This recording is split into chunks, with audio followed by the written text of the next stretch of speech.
Okay, last time we talked about how to basically lay out and format text. Now let's talk about how to actually do some planning of how we want to lay out text. All right, let's zoom in and take a look at what we've got. This is the work we did last time. Um, as strange as it may sound, what I want to do is actually delete what we had last time. What I'm going to do is actually plan out a design. So what I'm going to do is I'm going to go up here to my pages menu, and I'm just going to add a couple more pages so we can work with the next tool that I want to bring to your attention. Now, as a designer, it's always a good idea to try and diagram, to jot down, maybe draw out your design. I like a pencil and a piece of paper, but I also use InDesign from time to time, and it's got a great tool for helping with this. The tool is the guide frame, or the rectangular frame tool. It's also got circular frames, polygonal frames, all this kind of stuff. But what can happen here is very quickly we can go in and say, all right, so there's a frame.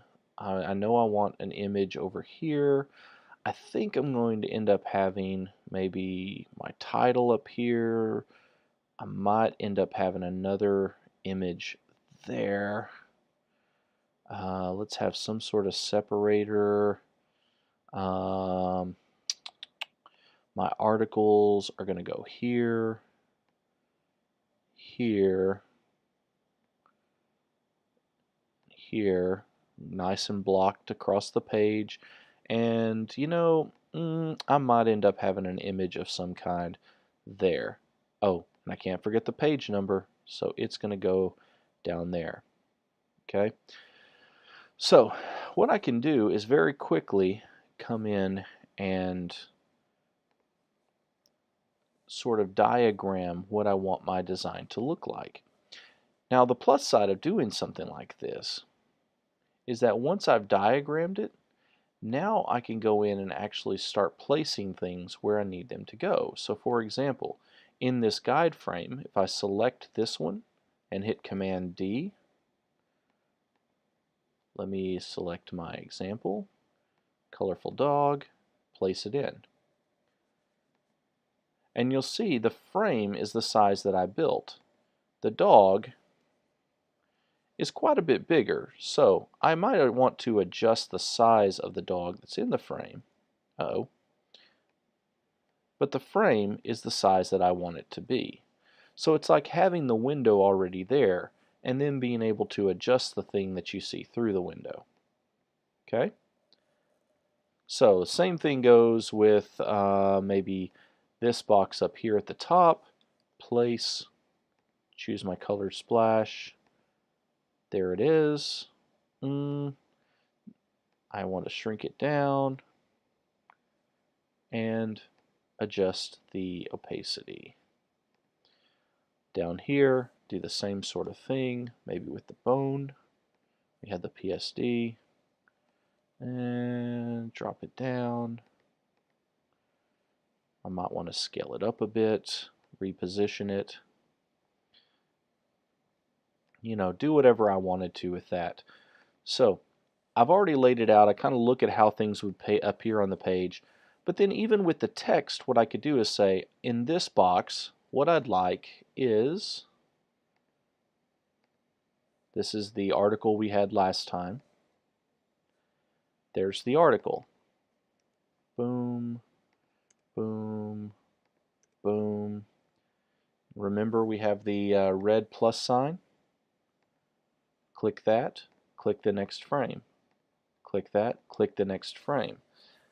And you'll see that it actually adds the text to the next frame that's already in our design.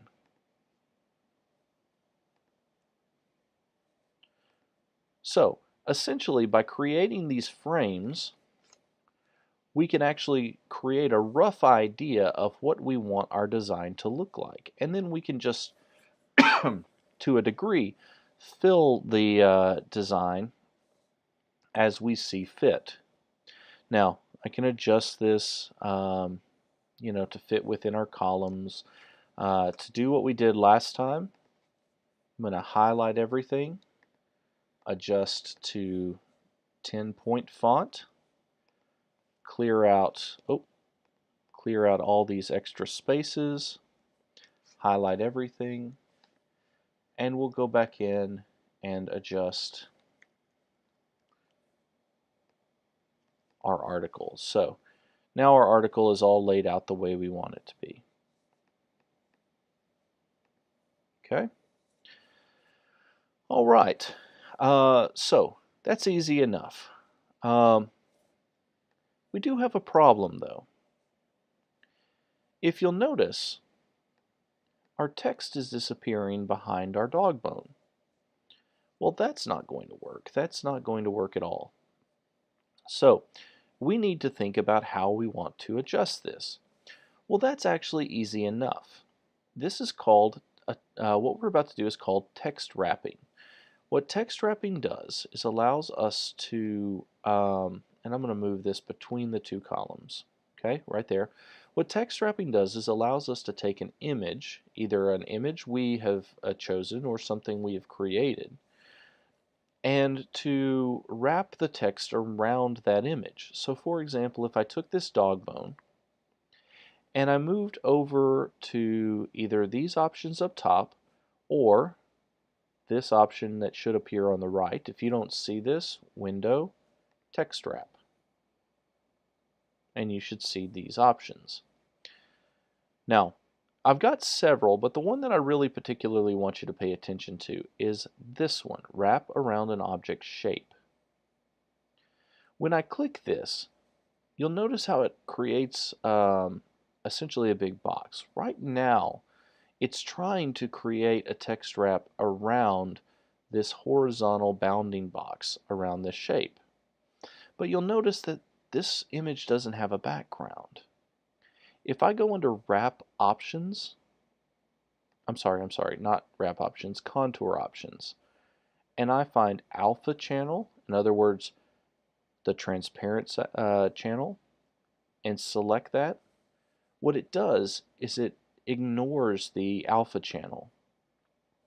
Now you'll see that it wraps directly around the dog bone. And if you look closely, you'll see a very faint blue line.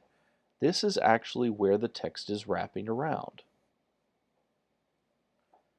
If I adjust the text wrap numbers up, you'll see the box or the blue line extends outside the image. This will create a text wrap that extends outside the image as well. So now the text in our article, if I hit W, will actually wrap around the image that we have. Even if I extended this down, the text box down, you'll see that I'm still wrapping around the image of the dog bone. Just like that. Easy enough. And that's text wrapping. There's any number of different options we can have with this, but this is one of the most common, ignoring the alpha channel. Okay? Now, if I wanted to create something special, like for example, this inset, that goes by a slightly different process. For example, what I could do is go in and select one of these shape tools. Notice it's not the rectangle or the bounding box the frame tool. It's the rectangle tool. I'm going to select the ellipse and I'm going to draw a circle. And up here I will just choose green from the fill option. We still have fill and stroke. These are very similar to Photoshop. If I wanted to put a stroke, I could put a yellow stroke around it, bump up the size.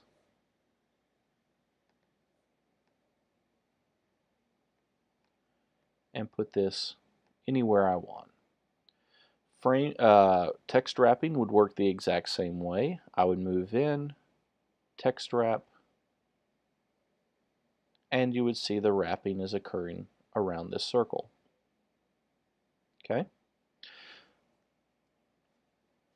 I hit W to see everything. Now, here's where we run into an issue. If I select text, move off to the side, and just put, I love the puppy dog. I'm going to put it in quotes. Why not?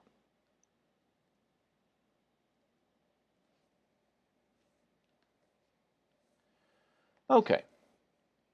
We're going to shrink the text box. We're going to make it nice and tight.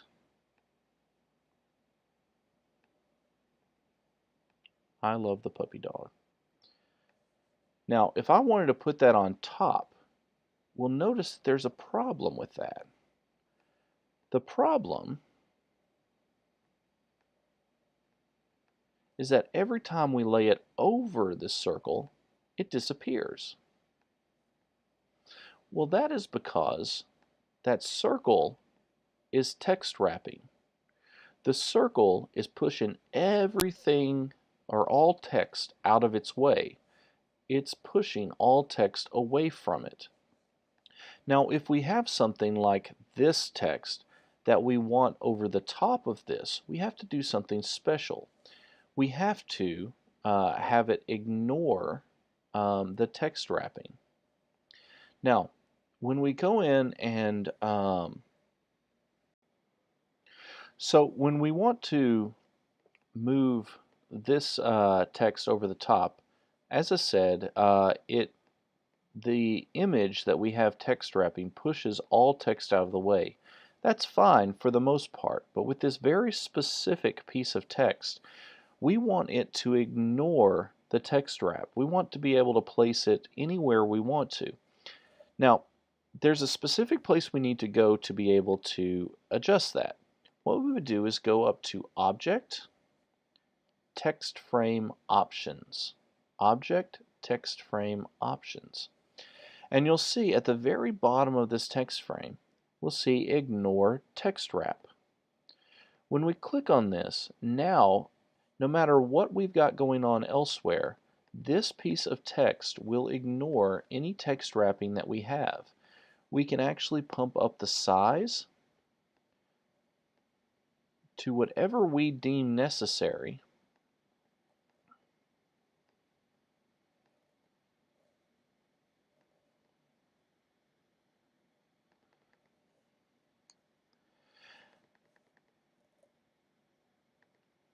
I'm just going crazy here.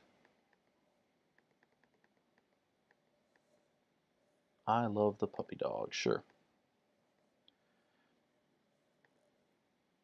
And this circle will ignore, or this text will ignore any text wrapping that I have going on in with this circle that's behind it. Now, if I wanted to, in the same way that I did in Photoshop, I could go in, I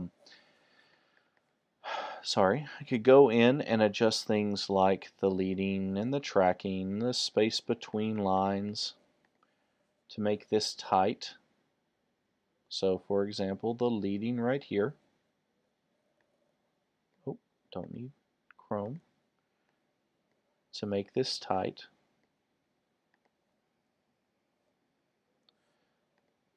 And then if I'd hit W, that's what it looks like on my page. Could play around with that. So, the majority of my text is wrapping around this circle, but this one piece of text that I have specifically told to ignore the text wrap no longer gets pushed out of the way. So, it's a fun way of working with text.